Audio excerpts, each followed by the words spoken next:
my next door neighbour, we hate each other. Yeah? He had his dog when I first moved in 10 years ago, and they were supposed to come up from the bed, drop and break the council, and they sort of stopped it. It was stressed out. Yeah, fair. And then all that stress is going to pay out soon, Dean, don't worry. It's Tony here. There he is. There you are, Tony. Hello. Tony should be up there giving them directly. Tony, what I do? The same and all that. Oh, they're on the side of the ring. Come on, stop next to there, you.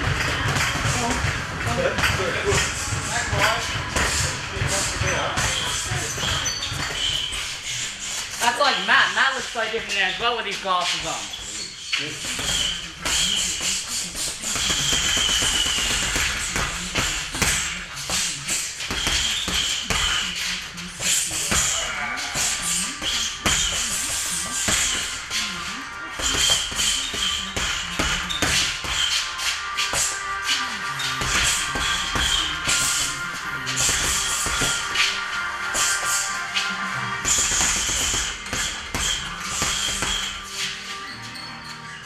To make a long story short, I was knocking around with a gang at Rosewater and Wingfield, and they were bad, breaking in everything.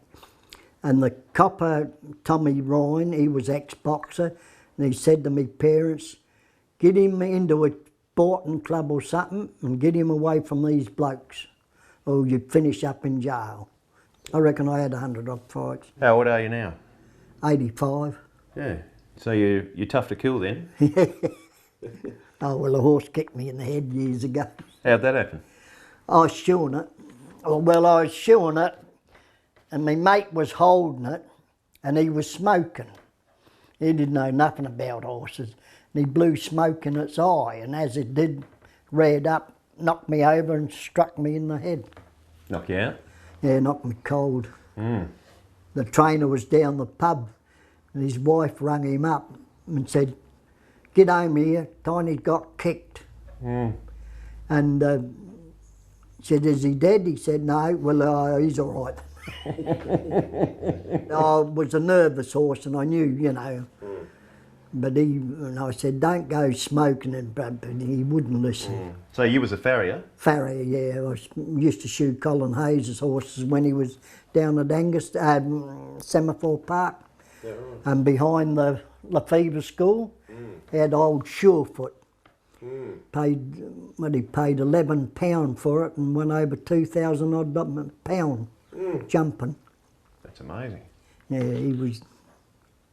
Then we bred a little pony, and he took it to the Waybill Showgrounds, and we showed it. We got third prize. He took it up there for £2 there and back, and waited for him to judge and all.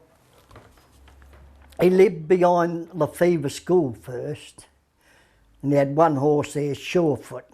Then he went to another place opposite the St John's Hamlets on the corner. I just forget the name of the street. And then he got that place down at Semaphore Park. He had a few horses there. How long did you work for him? I worked for the blacksmith shop. We shod these horses, you know. Right. And where was the blacksmith shop? In Lipson Street, Port Adelaide.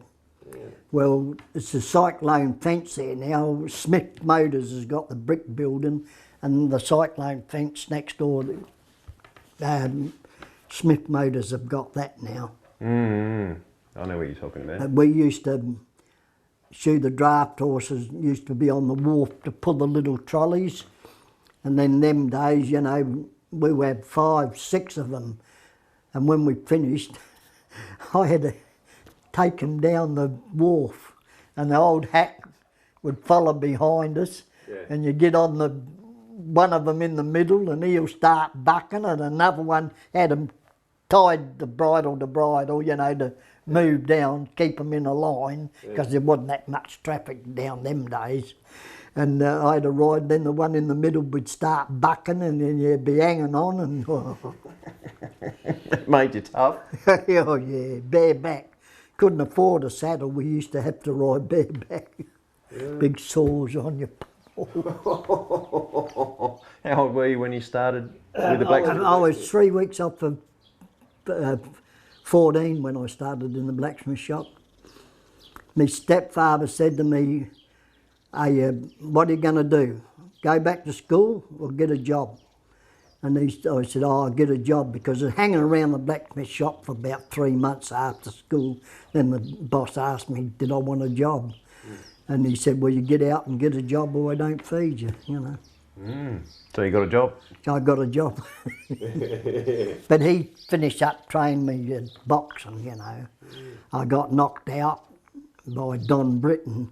I weighed 7 stone 7 and he weighed 9 stone 13. Then my stepfather took me away from the gym. I spent 2 years in Eddie Worrell's, Junction Road, 50 odd years ago. That was Boxhorn bushes. And I had to run to Churchill, where the migrant camp is, to Churchill Road. And if I wasn't running, he'd be behind a bush. Oh, yeah, all bushes along there. And I had to run. If I wasn't running, back. No wonder you didn't lose a fight.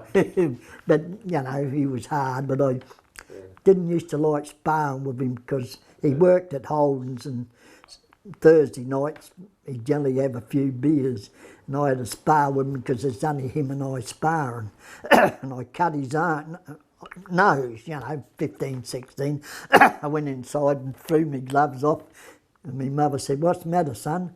I said, "I just cut Dad's nose and I'm not sparring with me no more." Because you know it's good for you. So what did he do? He took you out of there and then trained you up, and then you came back, or? Yeah, I come back. Then I fought the same bloke that knocked me out a couple of months after and beat him. Is that right? That's a good effort. Yeah. What weight division was that? Light flyweight, 7 stone 7. Yes. I was always under the 8 stone. But them days they didn't have these junior flyweights or that, you know, they just... I fought one chap there in that lead, I fought a bloke 40 odd. And he was well educated, come from Wyala. Yeah. Black as the ace of spades and fought under the name of Snow White. Yeah. Then I went to Wyala to fight him, a 6-rounder, and he ducked real low and got me low. Yeah. So they cut 1 round out, so we fought a 5-rounder, but I was well ahead on points. So and the next day he come around to see me, see if I was all right, you know, which good. Then we used to, I went to Semaphore Youth Club and helped them out training. And my own gym in 1982, I was top gym with 6 boys, all state champions. And what did you, when you started training fellas, what was your approach with them? What did you tell them? Well, I've told them fitness is one thing and hands up. Keep your hands up, don't drop them. Now I trained Richard Riley. He won a bronze medal in the Commonwealth Games. He had that much ability, it was unreal. And he went to Brisbane, he won the bronze medal in the Commonwealth Games.